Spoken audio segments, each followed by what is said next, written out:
Assalamualaikum warahmatullahi wabarakatuh. Waalaikumsalam. Alhamdulillahirabbil alamin wal 'aqibatu lil muttaqin. Asyhadu an la ilaha illallah wahdahu la syarika lah wa asyhadu anna Muhammadan abduhu wa rasuluh. Allahumma shalli ala Muhammad wa ala alihi washabbihi ajmain. Jamaah rahimakumullah, dengan senantiasa kita panjatkan syukur kita kepada Allah Subhanahu wa taala. Begitu banyak nikmat yang telah dianugerahkan kepada kita semuanya. Tentu saja nikmat iman dan suatu kenikmatan yang tidak setiap orang diberikan, dan mudah-mudahan kita tetap istiqomah di dalam keimanan kita itu.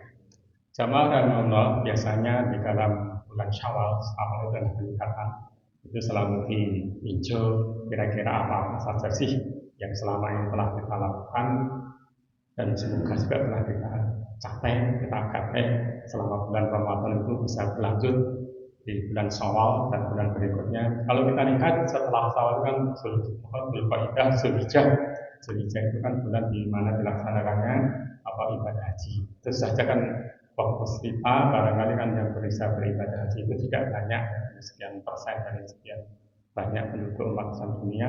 Tapi ada suatu ibadah yaitu Idul Adha. Kalau di negara-negara non Melayu itu Idul Adha itu itu khabir, jadi adalah hari raya besar. Kalau hari raya itu sakit, hari raya kecil.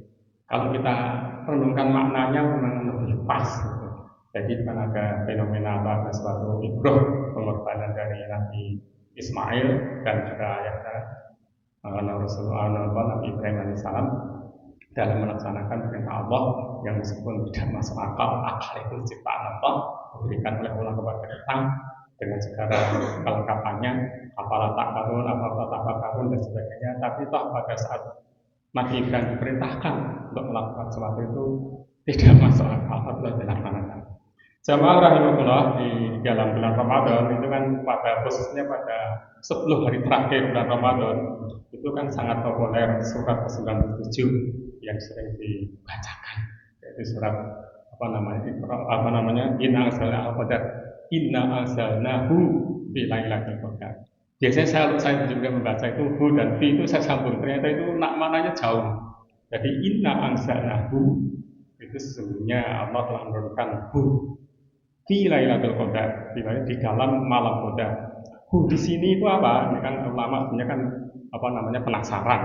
Itu itu masalah. Hu di situ kan sesungguhnya Allah telah menurunkan hu itu Al-Qur'an. Tetapi dan hu itu sebagai, kalau dalam bahasa Arab itu kan sebagai dhamir, sebagai kata ganti yang digantikan belum disebutkan. Itu kan di ayat pertama di surat Al-Qadar itu inna anzalnahu fi lailatul qadar.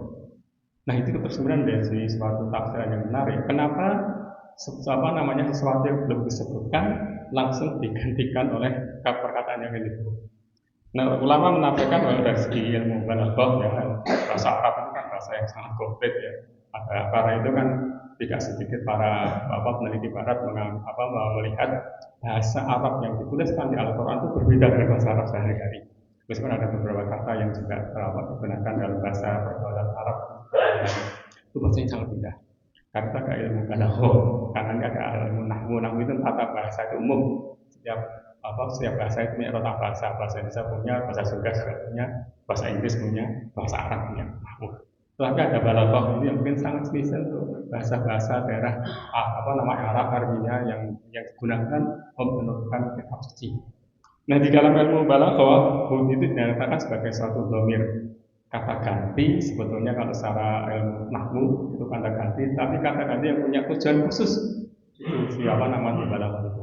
Jadi dengan adanya dhamir itu adalah menyatakan pentingnya peristiwa yang bisa dijelaskan di situ, dan juga mulianya dari hal-hal yang akan berkaitan dengan apa yang terjadi di situ. Jadi demikian mulianya yang menurunkan, demikian mulianya yang diturunkan, dan mulianya tempat di mana, waktu di mana itu diturunkan.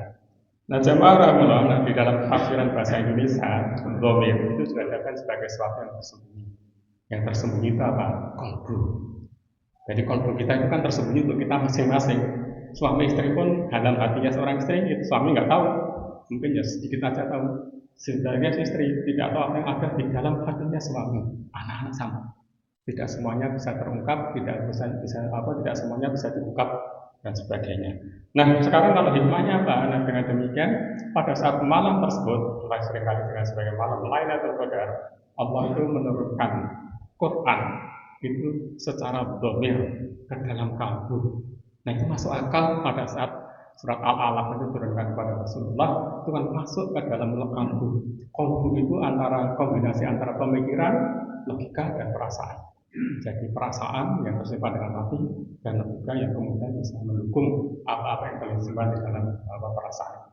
Nah, hikmah bagi kita. Nah, sebetulnya kan sekarang ini kan yang sering itu gegap gempita kan mengejar Lailatul Qadar dan sebagainya. Kata apa? Karena 1000 bulan dan sebagainya. Wallahu a'lam. Pahala itu urusan langit, itu hak langit, miliknya langit dan sebagainya. Nah, bagi kita dengan demikian kalau kita lihat makna atau hikmah dari didomirkannya Al-Quran di ayat pertama surat Al-Qadar surat 97 itu memberikan memberikan suatu hikmah bahwa ayat Al-Quran itu diturunkan oleh Sang Pencipta, Sang Pemilik secara domir ke dalam hati kita. Nah, dengan demikian kalau di dalam kalbu kita itu kemudian dengan demikian kan dampaknya itu pertama mengimani, insya Allah kita akan mengimani setiap ayat di dalam Al-Quran itu, tetapi yang lebih penting lagi adalah mengamalkannya apa-apa yang ada di dalam ayat Al-Quran. Kalau itu bisa kita lakukan pasca Ramadan dan berikutnya pasca Syawal dan seterusnya, itu artinya kan seolah-olah kalau misalkan kita telah melailatul qadarkan Al-Quran itu setiap malam dan kita telah merahmatkan bulan-bulan berikutnya. Itu barangkali salah satu maknanya di dalam hadis saya lupa atau pernah itu bahwa kalau umat itu mungkin hadis.